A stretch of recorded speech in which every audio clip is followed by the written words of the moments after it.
Yeah,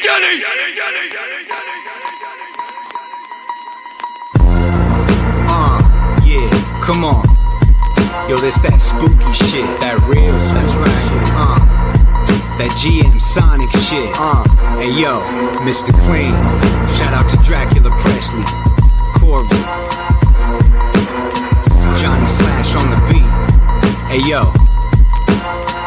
Yo, it's the GMSONIC show. Phantom opera flow, permissionless, immutable, unstoppable, spectacular. Gather with Corville and Dracula. Abracadabra, flip shit like a spatula. Few Andre Stan, the master of memes. Defai king, half man, half virtual machine. No other team can match the collective expertise. No other chain can achieve the supersonic speeds. Home with the most creative tech. What's your favorite decks? Spooky swap, equalizer, baits over next. And when I place my bet, I never break a sweat. Worship the open source code like sacred text. Rest assured, battle tested and ready for war. I check the bribes, cast the vote and collect the rewards. Knock at the door, trick or treat. Move like a zombie, but usually I stay cooler than Fonzie. I get surgical with this, call me Dr. Doom. Break the sound barrier, hit you with a sonic boom.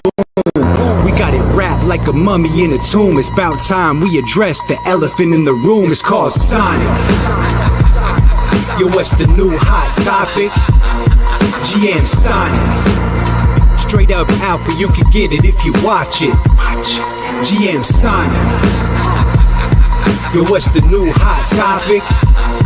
GMSONIC. Straight up alpha, you can get it if you watch it. Yo, since the Genesis block, consensus didn't stop. Innovating since day one and never missed the plot. I'm just a humble yield farmer, tending these crops like a routine. See you at the next epoch. Ayo, the Defai Renaissance, yeah, we were part of that. Your favorite dap, Phantom is where it started at. Go to Paint Swap and cop an ancient artifact. Let's run it back so we can 20x the market cap. FTM's the pre-sale, S is the ticker. It's best to zoom out so you can see the bigger picture. Brand new tech, brand new insignia. No trivia, we stacking more chips than Nvidia. Graduated from Halloween to a sonic theme. The dead chain resurrected make you wanna scream. Due diligence, follow the new primitives. Controlled by the citizens, built to move billions. Your mass adoption, that's the only option. We ain't stopping till we locked in the top 10. Who got the best community? Who got the most promise? Who got the most pumponomics? Phantom and now Sonic. Yo, what's the new hot topic? GMSONIC. Straight up alpha, you can get it if you watch it. GMSONIC. Yo, what's the new hot topic? GMSONIC. Straight up alpha, you can get it if you watch it.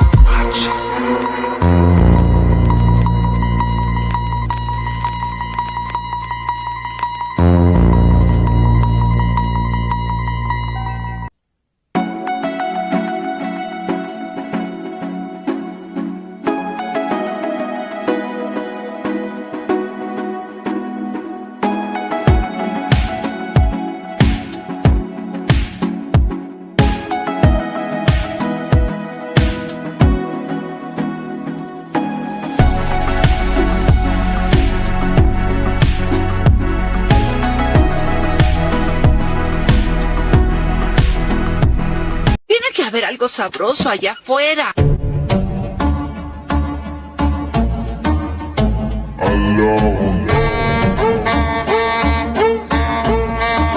Good morning. I ain't got shit positive to say. If they play with you, crash the fuck out.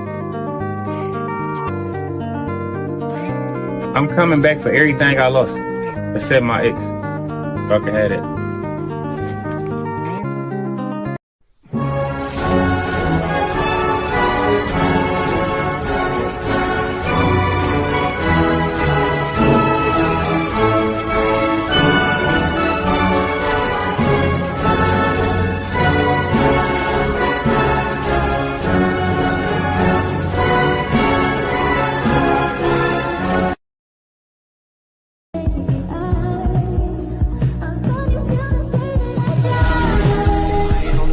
Block, trying to start no rock. If you got a problem with that shit, then you could kiss my Glock. Running up the bag, I cannot stop until my breathing stop. I got red inside my Sprite, they look. QT, You told me you've been waiting 20 years to get me in the ring. I've been waiting to get you in the ring since you tossed the double chunk chocolate cookies. You know me as a Rizzler, I'm the Panther dressed in black. Once I give your brother respect, there's no chance he's coming back. I hang with AJ and Big Justin. Bring the boom, you know it's on. We're like the three evolutions of Pokemon. Pull that shit up, Jamie.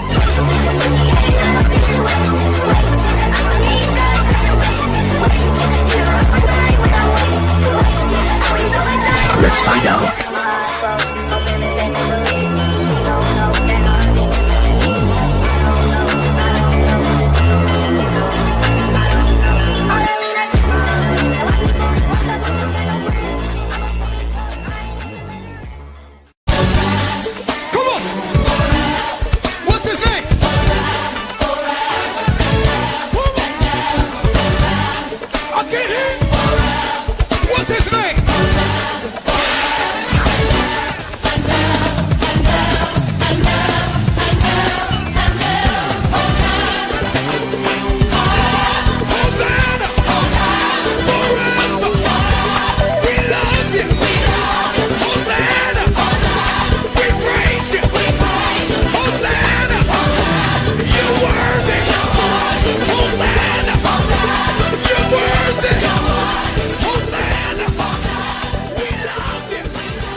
Hey, good morning, Dracula. A rousing intro as always. Thank you for compiling that. Yeah, I figured since I was snowed in and sick on Friday, I would put a little extra oomph into it this morning. So I think it paid off. Your suffering is our entertainment, buddy. You know what I'm saying? That was a great clip montage. There's a lot to take from that, a lot of the critical media of the day. Gnomes, are they real? Var Vilkinus, is he real? I don't know. Yeah, I mean, are they Never seen him. has that been put on chain yet? Gnomes on chain. Gnomes on chain. And we got to play The Boy Who Saved Crypto for the first time in like weeks. Mm-hmm. So had a green day. I was like, I gotta play it while we have time, while we can do it. Yeah, we're back to price stability, 70 cents, exactly where we need to be, where we should have been, where we belong here on Sonic. That is our safety zone. That's not going to be very popular, is it? It feels a lot better than 62, 63, because, you start going to the lower 60s, then you start thinking about the 50 cents, and, then it's just a free fall. Yeah. So congratulations to you out there who filled your buys at 60s, balls of steel you got there. I was getting a little anxious, but as you know, we're both fairly bullish here still. I think, we think this thing's going to turn around. I think this is the beginning of the turnaround here for at least this next leg. Yeah, I think so. I mean, as is tradition, like I said, this is the chart that I base pretty much everything on. Bitcoin Weekly. This is the God chart. Damien. This is the chart. This is the chart. Like I said, I have to usually bring it up there that the Ichi Weekly, right around there, October 23, when it finally entered the cloud, I said, okay, I can stop bear posting. I can start gearing up for bull posting. And, as I've continuously said, we've had market nukes, we've had, the holiday stuff. You go back to this chart and you realize, hey, we're still okay. We still have a ways to go before I would flip bearish on the market. I mean, we have a ways to go before I would. I mean, we'd have to go below 70K or something. I mean, it would have to be it. Yeah, I won't jinx it. I'll knock on the desk here. But Bitcoin, yeah, I mean, it's still holding strong. I mean, in some ways good, in some ways bad. Wanted to take a look at the dominance chart. As we've talked about, Bitcoin dominance has a looking at this chart, you can kind of get an idea of, are alts going to run? When are they going to run? And that's a little bit of the unfortunate part with the price action still is, like I said, we really want to get into this like below 50% Bitcoin dominance area. We were kind of making some moves here, alts ripping a little bit, but then we had our, market nuke and everything. So Bitcoin has regained dominance almost to 60%. You were talking about this before the show, that is there even going to be an alt season? Because, you were talking about something you read where. Yeah, there's just, it's a classic refrain. If you're on trading Twitter at all around crypto, a lot of people point out there's like so many alts now. There's a shitload of alt tokens, thousands of them. So there might not be enough liquidity to have a proper alt season where no matter where you're shooting, you're getting bullseyes. You know what I mean? It could be very well that we're cannibalizing each other's liquidity with the 10 million L1s, 50 trillion variations of sushi swap still, like there's no way for liquidity to concentrate to get a proper pump.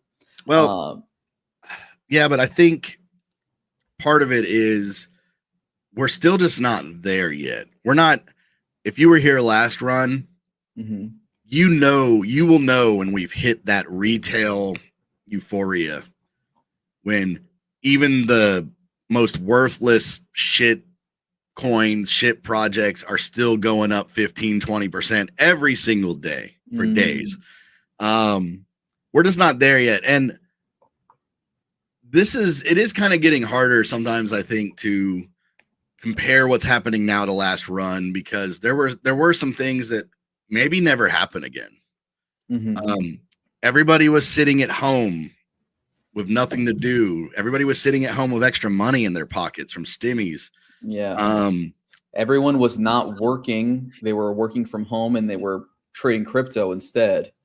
I mean, and the timing, it's like everybody was at home. They get their stimmy checks right as, GameStop, all that stuff's happening. So everybody's thinking, oh, I can do that. I can figure that out. Not to say that we're not, I do think we're like we're in a bullish market. We're not full blown bull yet, but do you think there's a possibility, Dracula, that as crypto participants we're spoiled? Because there is a what do you call it? An expectation that I think is very unique to crypto markets, where people expect a 3-month investment to pay out like 150%. And if it doesn't, then it's garbage and it becomes like a self-fulfilling prophecy, right? Like if you were to go into any normal investing space, they call you fucking insane, right? The only people that expect something like that are not even VCs. VCs expect to eat shit for like years. Yeah, a year or two. Yeah. Yeah, I think there's still some of that for people that have been around. I think by default, there's no way around it that Bitcoin has been way more violent than the upside on Bitcoin has been insanely violent compared to like everything, just about. Yeah. Except for those like random things that, have XRP. A quick pop and, XRP. Wow. So yeah, it is kind of like everybody's kind of waiting for this alt season. I think it still comes personally. I think that there's just still a lot of things that have to happen for the market to get to that retail, that retail phase where people are saying, man, like I got to put some money in crypto. And, the situation we're heading into, the administration, everything else. If it's going to happen, it's going to happen with the setup we have right now. Yeah. I think, so I think you're right. If we were to pursue that thesis that, it's going to shape up differently this time, which it has to, because the landscape is different, really. Bitcoin, our justification for that pumping is there's really only one Bitcoin. The reason why you're seeing things like Ethereum struggle is because there's a million alternatives to Ethereum now, and a lot of them are superior for a lot of the use cases people want to use it for.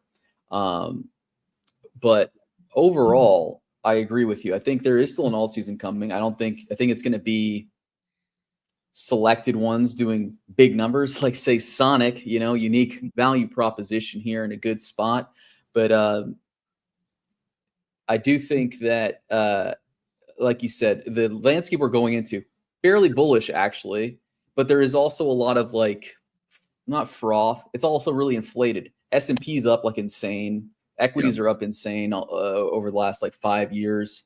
So there might be a need for a little bit of blood drawing, you know what I mean? A little bit of bleeding in the market just in general to get some of this bloat out. And if you were to look around the crypto markets, I think you could say a similar thing. I'm sure we can all identify a couple products that if we're being as objective as possible, we could say this does not warrant this price tag. And it probably needs to bleed. Not to say, naming names, but let's say like Farcoin or something, you know what I mean?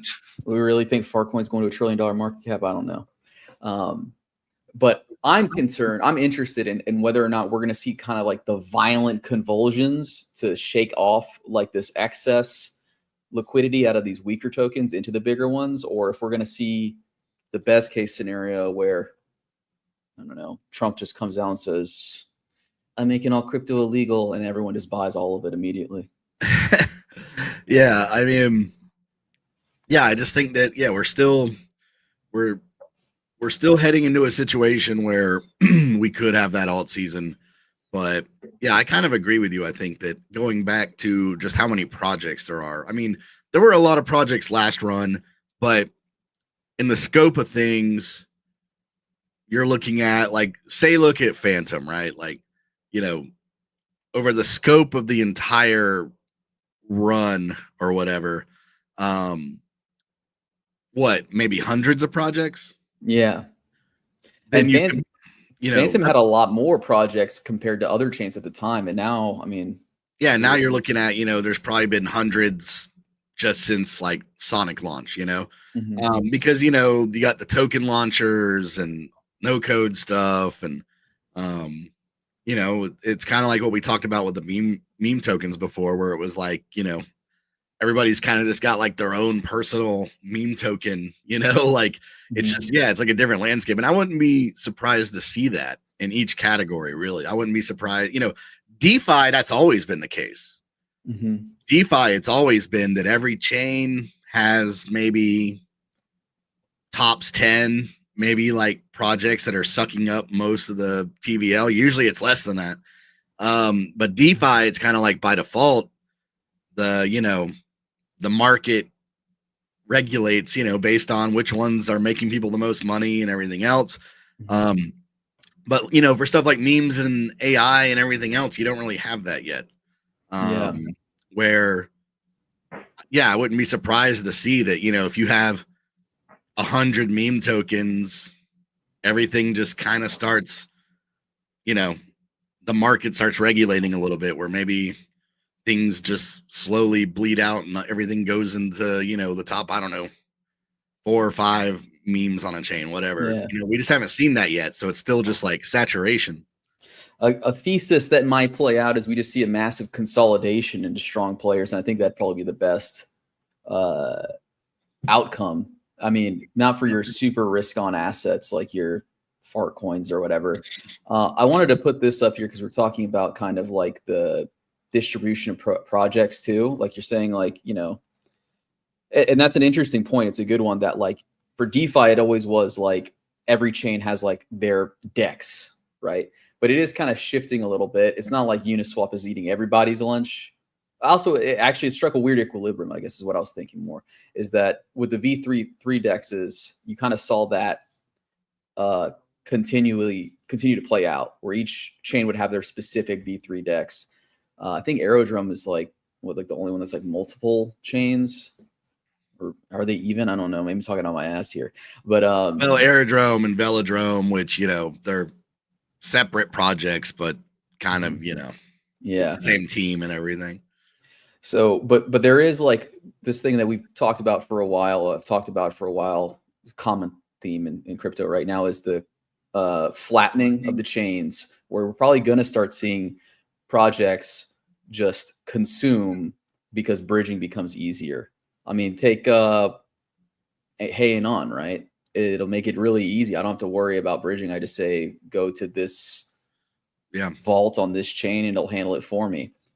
So now it's not really going to matter where I'm based for the projects themselves. But to that point, though, I also wanted to point out we have seen an explosion of protocols. I don't have like a historical view, but I remember looking at this for like DeFi stuff years ago. Sonic, formerly Phantom, had like number 3 in terms of like number of protocols, like behind. Yeah, there was like 200, 300. Yeah, something. It was right behind BNB. Now we're still dealing with people launching, migrating, and the like. But if you look around, oh yeah, right here, 333 Phantom. But if you come up, you know,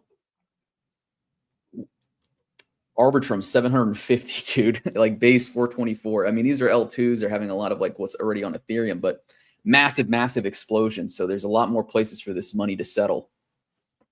Yeah, no, I mean, I think I could see that, you know, like I said, where there's only so many things that it makes sense to, you know, vamp liquidity or take most of the liquidity.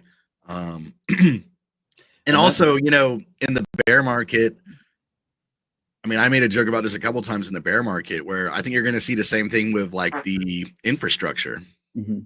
Like, you know, VCs were deploying chains and infra like shit coins in the bear because it was just, you know, it just made more money for them. So I wouldn't be shocked to like also see the same thing where a lot of these chains are just going to become like ghost chains. If they're not already. Oh, for sure. I mean, we already see so many of them. I mean, even like in that scenario, when we were seeing in the bear market, just chains launch, right? 10, like a insane valuation, and there's like 20 users or something. Lots and lots of like heavily invested, high tech stuff, even sometimes completely face planting out the gate. We were just talking about that before the show, the Polygon ZK EVM or whatever, where there was like a figure the other day where it was like 8,000 TXs or something over the course of like a day or two, which is like insane, you know, for how hyped the ZK, you know, meta was and everything. So, yeah, I mean, I know a lot of our audience is degens, and I'm a degen too. I have a little, you know, I'm a good portion degen. I like those quick profits, but it is something to keep in mind when you're, not to give financial advice, but when you're building your positions and the like, being able to try and identify what's going to have the staying power based off of its metrics versus like what is purely speculation driven, because there's nothing wrong with a purely speculation driven play. All right. But when you look at Sonic, daily users, transactions done, right, you could say probably undervalued a little bit. Yeah. I mean, actually, instead of looking at the S chart, because there's really not even a lot of history, I was going to say, speaking of dead projects, right? Speaking of, this is a project that's just never actually going to come out, I think. But Monad, you really think Monad's never going to come out? It is going to come out. I'm kind of suspicious it might not. I'm actually starting to think it might not. They might manufacture some crisis, like, oh no, our entire code base caught on fire. Yeah, so like just start again. We have to raise again.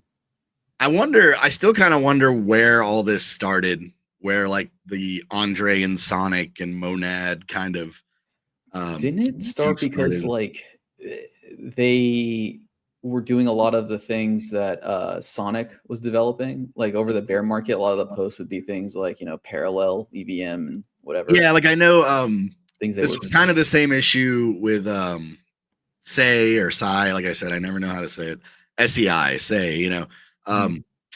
I do remember this. There was kind of the same issue with that, as where it was like you had these founders like chirping Andre about tech and stuff, or, you know, they were just straight up copying what he was trying to do, and he would call them out and they'd argue. And then it would always just be like, bro, like, how are we even arguing when like they're still not a product, which, you know, Say they'd eventually launch their V2 or whatever.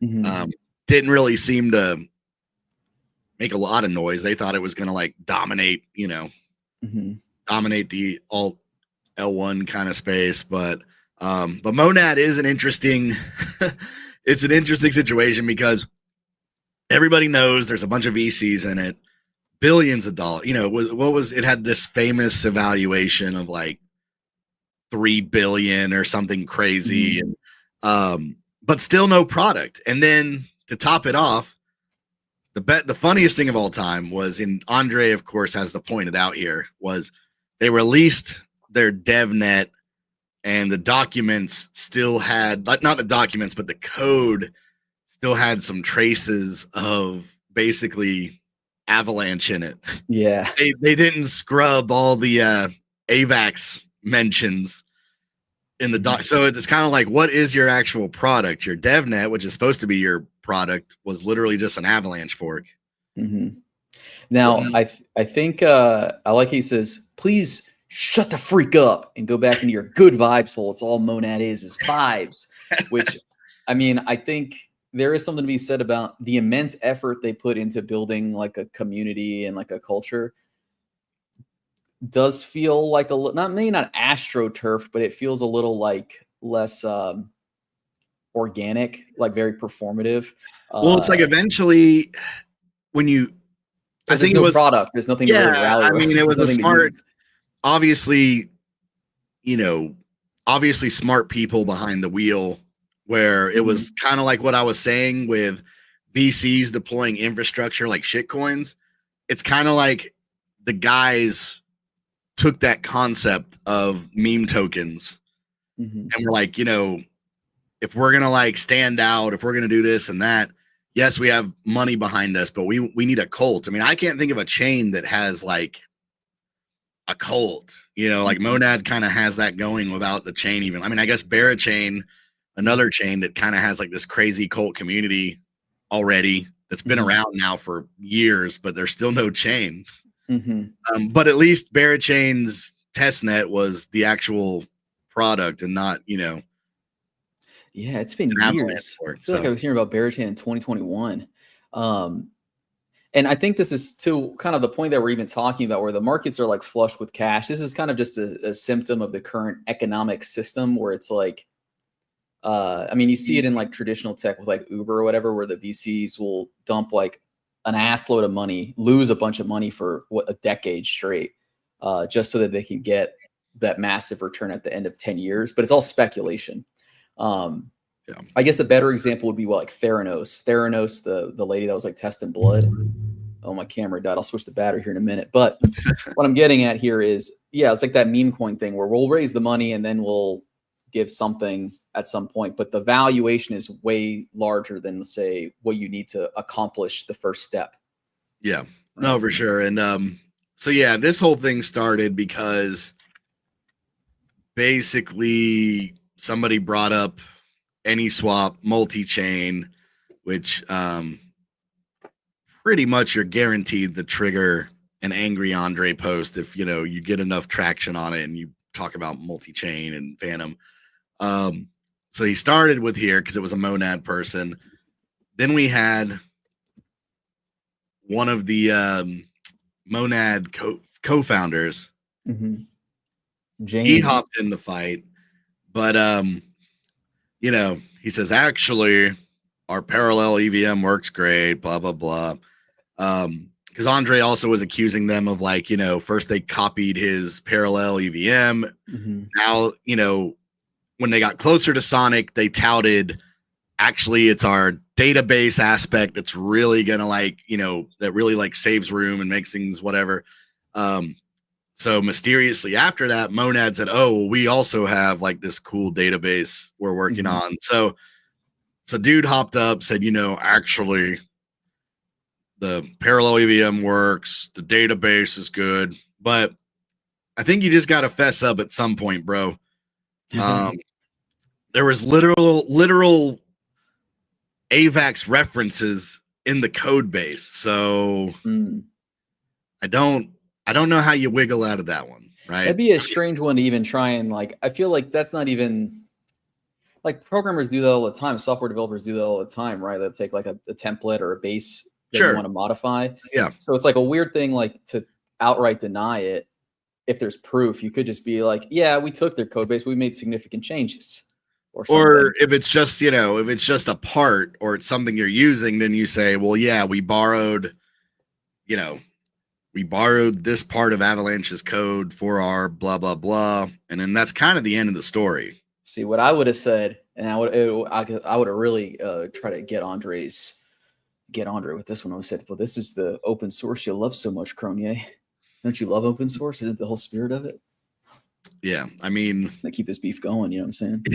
Yeah. I just think it's funny because, I mean, this is, it's not like you said, it's not like an uncommon thing to, when you're building something with code, it's usually like 90 whatever percent of your code is just things borrowed from other things to make your life easier, and then a small percent is actually like your take on it or your little twist that's novel. So I think they could have nipped that in the bud pretty easily, but they didn't. So it's just going to keep coming back. Should have done a Control H for AVAX. Yeah. Code too. So yeah, the fight went on. There was, somebody else that hopped in from Monad, just, pretty much saying like, you were involved in multi-chain, you're bad. But I do enjoy these spats though. I think the guy from Monad, he's not quite as entertaining as the main Say guy. That guy can at least like talk shop. Like, yeah, Monad guys kind of got, he's just like, community. Actually,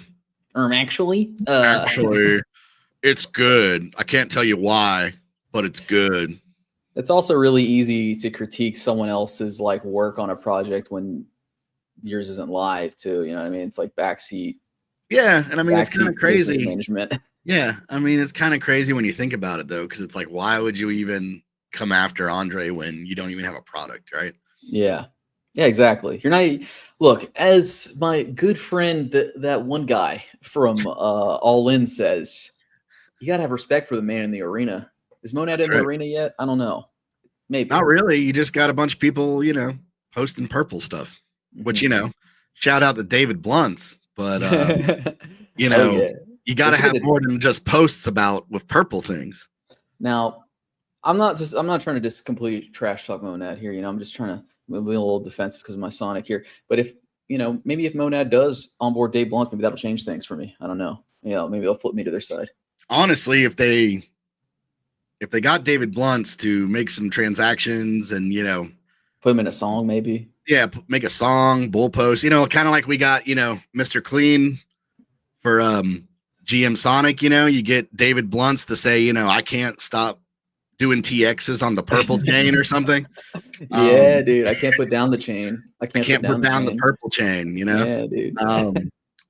Actually, we shouldn't even be saying this because they're going to probably fucking copy it now. That's all they do is pretty much just copy everyone's stuff. So, yeah, look, guys, you can do that if you bring me on board, even my consultancy fee. I can hook you up with Dave Blunts going out to LA next week. Gonna see him. But regardless, it won't stop Sonic. This is what I'm getting at. This all kind of, it's good for us. This is good publicity, I think. Yeah.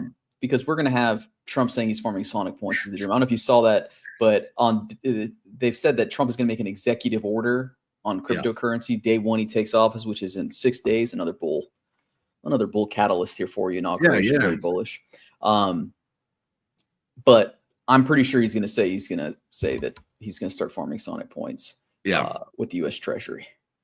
That would be a good idea. Get your hands on some of those 200,000 S tokens. Can you imagine, dude? Can you imagine Trump just in the trenches, just farming shit coins, just to try and get as much Sonic points as possible? We launched it on DGen Express. It was beautiful. Speaking of which, speaking of just vibes and no substance, we have a Telegram group we're about to kick out. We'll have links and stuff soon. People have been asking for a TG. I think it's time we finally do it. So yeah, we'll have all that stuff soon. Where we'll be in there. You guys can hop in there. Tell us what you want to hear. Give us alpha. Give us intel. All that stuff. So be on the lookout for that. Yeah, let us know how the trenches are going for you. What's getting you excited, all that kind of stuff. What's got you concerned? I kind of want to turn it into a nice place just for the community to kind of, mentor, give each other alpha, that kind of shit. But also so I can get some free content off you guys. So be sure to post your content in there. Yeah. Other stuff going on. Obviously, Defai has been popping off. Shout out to Daniele. But yeah, man, they just keep rolling with this stuff. You know what? You're showing Souvlaki, which also shout out to Souvlaki. You're sitting here showing. I had like the greatest bull post of the week. Oh hell yeah! For Hey Anon, right?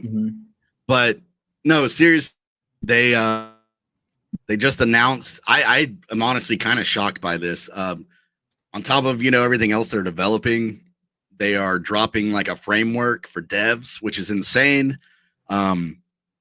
Because so far that's pretty much reserved for the real heavy hitters. AI16Z has a framework. Obviously that's one of the original huge like AI crypto kind of projects. And then Cerebro, which is probably also, second, third biggest crypto AI project. They dropped a framework called ZeriPi, which, it runs on Python. So basically, Hey Anon, I mean, they are dropping their own framework for developers. And that's just like big. I mean, that's big time. So what I pointed out here that I thought was cool was right now there's like a barrier for entry where everybody, you're starting to see it. Everybody's getting, kind of like shit coins. Everyone's like making their own AI Twitter agent.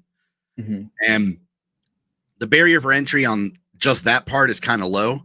There's already like no code things. There's already deployers that have been crushing it, where you can just kind of enter some info and boom, it kicks it out for you and you link it to your X and you're done. So the real barrier of entry is data, pretty much. Making these agents that have little personalities is getting to the point where it's not super hard. The barrier for entry is really like once you start getting into looking at like real data and real numbers and having to build databases for what your AI is looking at and all this stuff.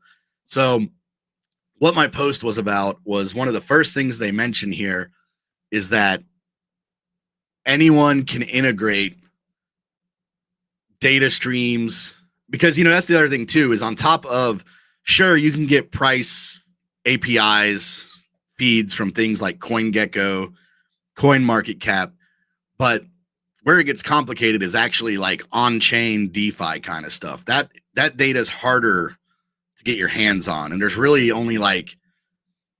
actually not one great way to access that across chains.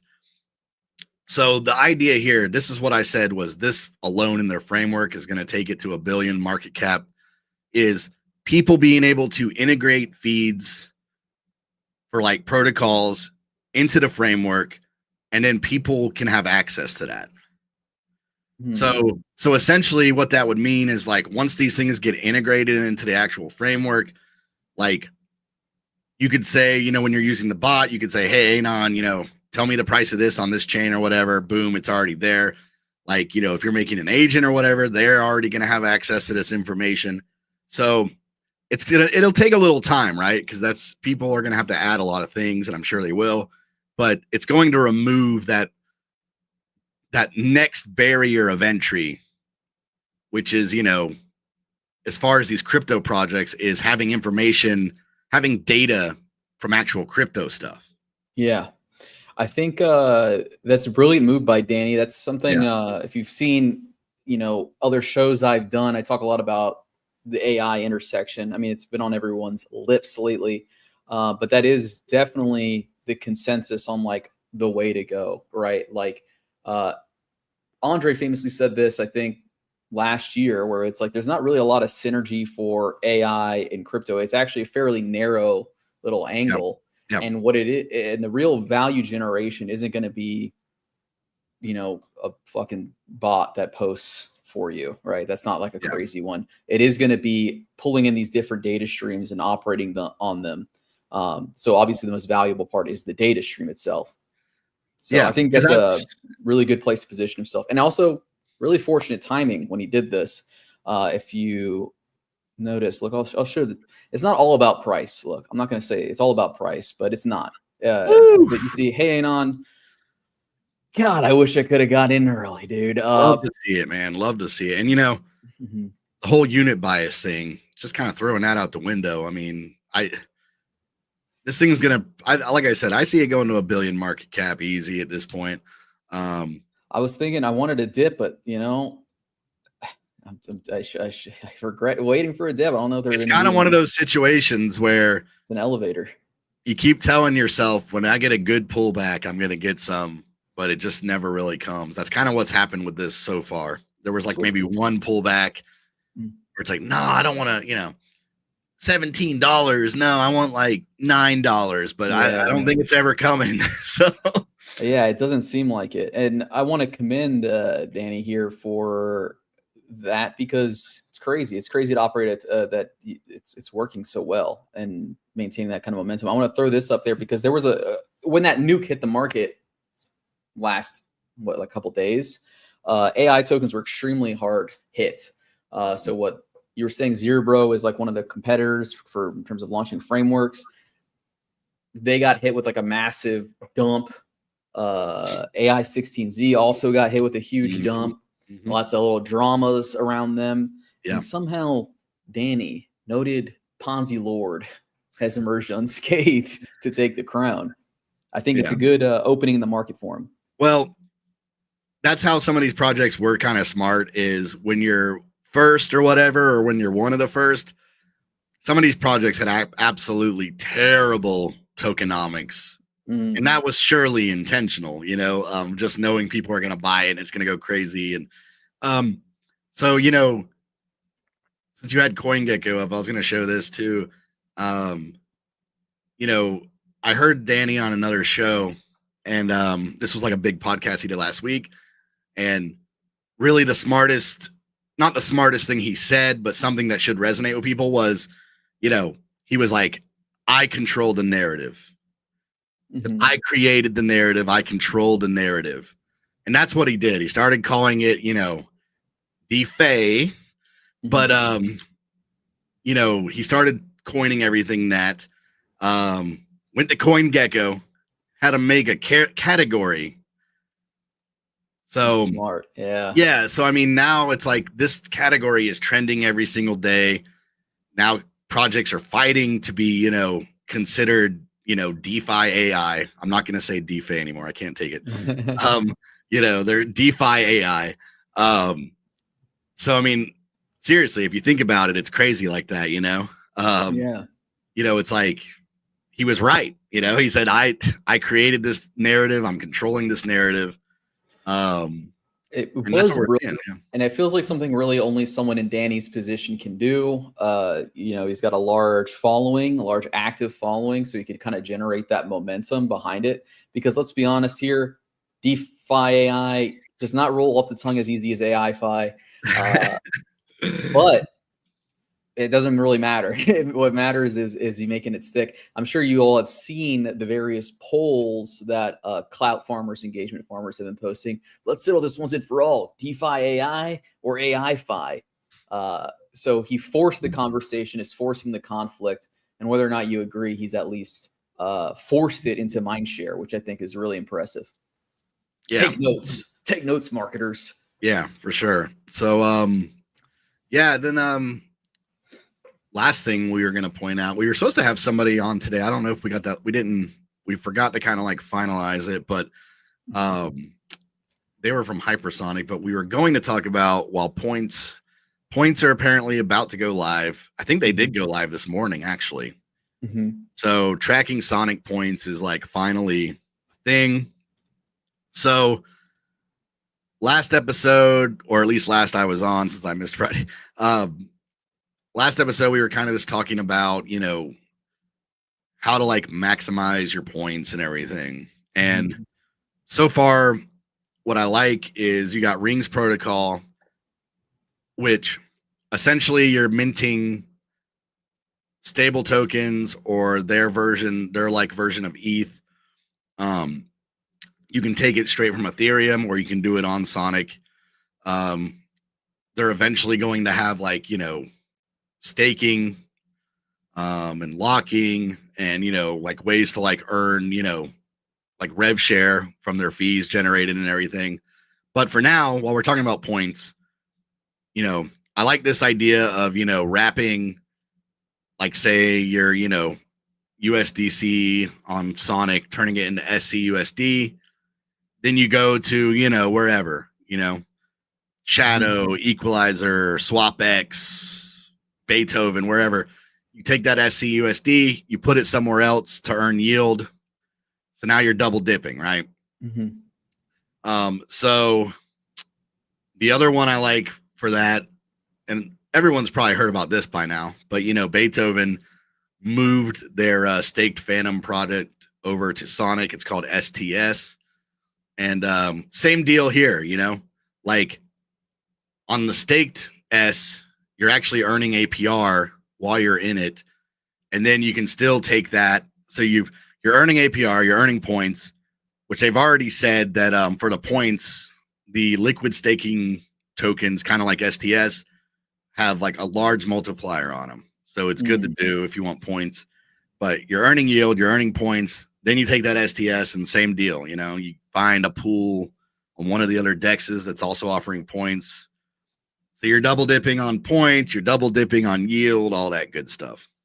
So psycho thing you could do is what? Go to Rings. And maybe we'll put a referral link below. I don't know. But you go to Rings, you mint some SCUSD. I'm assuming that there is some SCUSD Sonic liquidity. If you want to be a real psycho here, you do these mint that, you'd swap the SCUSD you just minted for Sonic, and then you would deposit it, get staked S, and now you're like quadruple dipping on points or something crazy. Yeah. I mean, so lots of strategies there. But take advantage of it. Like I said, points just went live. Apparently you can go, I don't have the link right here, but you can go to like the Sonic Lab site, go to your dashboard, kind of see like what you already have earned. Wait a minute. Hold on. Sorry, we've got breaking news here. I thought this was joking with me here. Is this real? Is this a real announcement here? Coinbase International? Is this the real Coinbase International account? Okay. This is good news. Fantastic news. Fantastic news, baby. Yeah. So AI Illuminati. Thank you so much. Bringing the exclusive, but yeah, that's a good deal. That doesn't mean that's not like a straight up like Coinbase listing as far as like US, but often on the international exchange or the wallet or whatever, things that are often on their way to Coinbase listing usually get pushed to one of these platforms where they kind of test demand, see if people are trading it, see if people want it. But 9 times out of 10, it's a good omen. Like normally if they go through the trouble of, creating the infrastructure for a token to work with their products, it usually, like I said, 8-9 times out of 10, it usually means there is going to be a Coinbase listing. So this is big.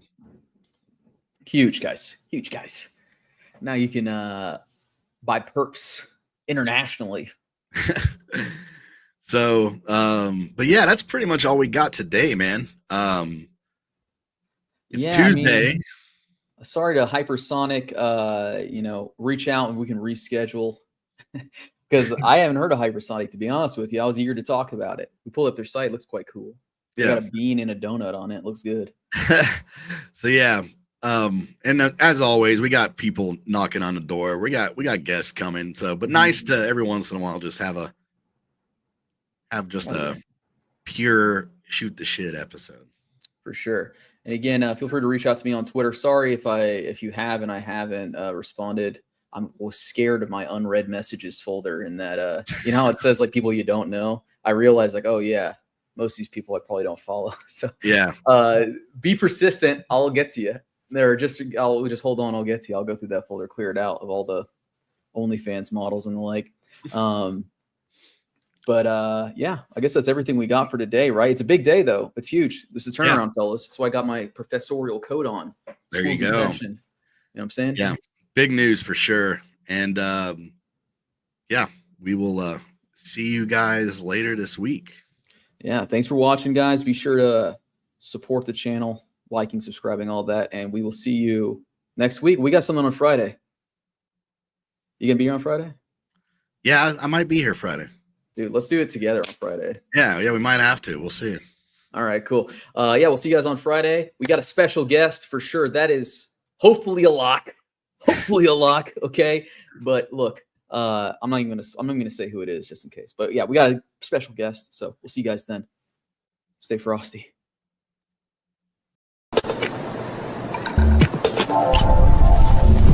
GMSONIC is Corval and Dracula Presley. GM.